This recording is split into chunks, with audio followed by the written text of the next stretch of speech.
వక్తృత్వ ధారాధురీనుడైన doctor KV Ramana గారికి,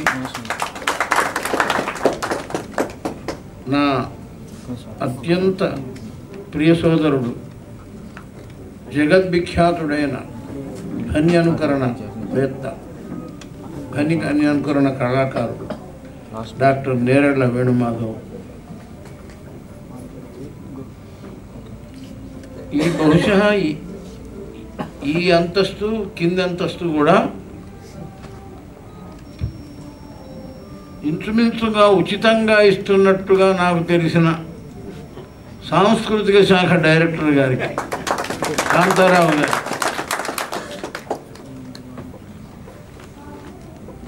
చాలా నాకు దగ్గరవాడు, గుమ్మడి గారికి ఆత్మీయుడు, నాకు దగ్గరవాడు, సున్నితమైన హాస్య నటనకు గీటురాయి లాంటి వాడు, సారథి. ఇక ఇంతవరకు మనం చూసిన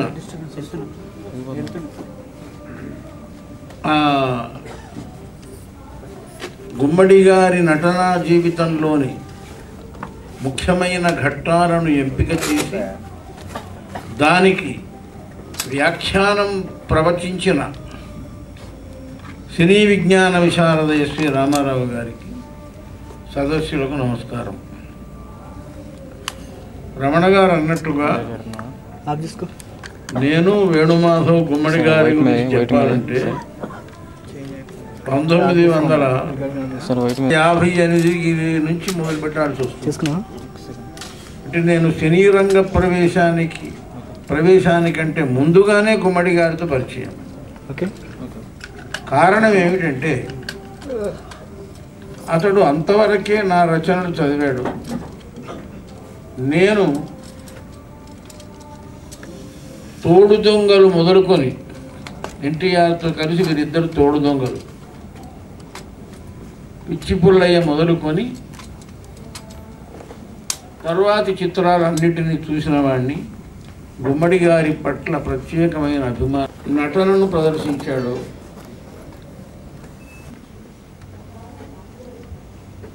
మా ఇద్దరి పరిచయం ప్రగాఢంగా రూపొందింది నా కర్పూర వసంతరాయలు అనే కావ్యం. ఆయన ప్రత్యేకంగా రిడ్జ్ హోటల్ ఉండేది అప్పుడు. ఆ రిడ్జ్ హోటల్లో ఒక 2 గంటల పాటు విన్నాడు ఆయన. ఆ రకంగా మా పరిచయం స్నేహంగా మారింది. విశ్వనాథ నాయుడు అనే నా చారిత్రక గేయ కావ్యాన్ని వారికి అంకితం చేశాను. ఇక వారి పరిచయాన్ని స్నేహంగా మారిన తర్వాత నేను ఒక సందర్భంలో కవిత రాశాను. పచ్చలమడి, మనసేమో పచ్చలమడి, మాటేమో రవ్వల తడి, మాయని సౌజన్యానికి మరో పేరు మా గుమ్మడి అన్నారు.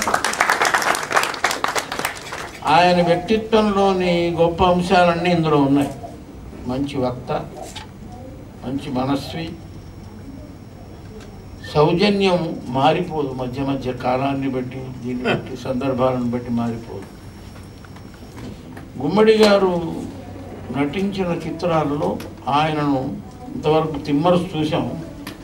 తిమ్మరుసు శాసించిన ఘట్టం మనం చూడలేదు. కృష్ణరాయల్ని రాయా అని ఒక్క పదం చాలు, ఆయన ఎంత భావపూరితంగా ఒక శబ్దాన్ని ఉచ్చరించేవాడో తెలుస్తుంది మనకు.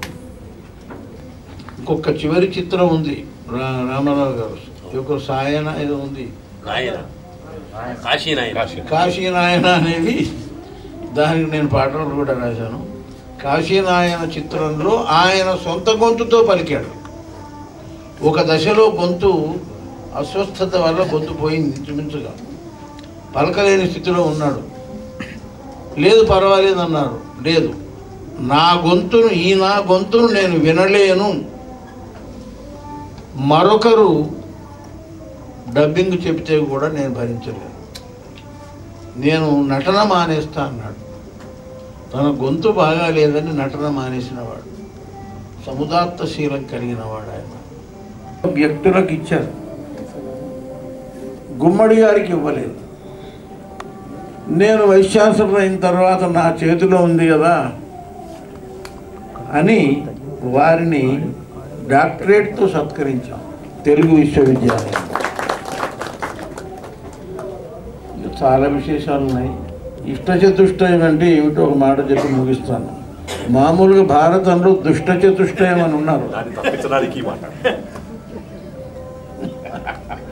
దుష్ట చతుష్టయం అనే మాట ఉంది. అంటే దానికి ఇష్ట చతుష్టయం అనే పేరు పెట్టుకున్నాం మేము. మంచి సున్నితమైన హాస్యం. తర్వాత ఆయన తన చిత్రాల్లో, తాను నటించిన చిత్రాల్లో చూడడానికి ఇష్టపడేవాడు కాదు. ఇతర భాషల్లో చిత్రాలు ఎలా వస్తున్నాయో చూసేవాడు. ఒక చిత్రం హిందీలో రీమేక్ చేశారు తెలుగులో నటించిన దానికి సంజీవ్ కుమార్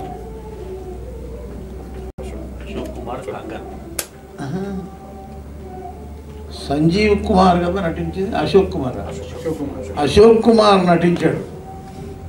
దగ్గరకు వచ్చి అన్నాడు,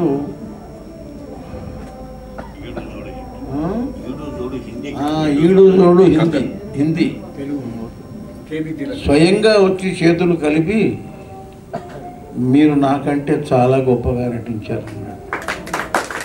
అది చాలు.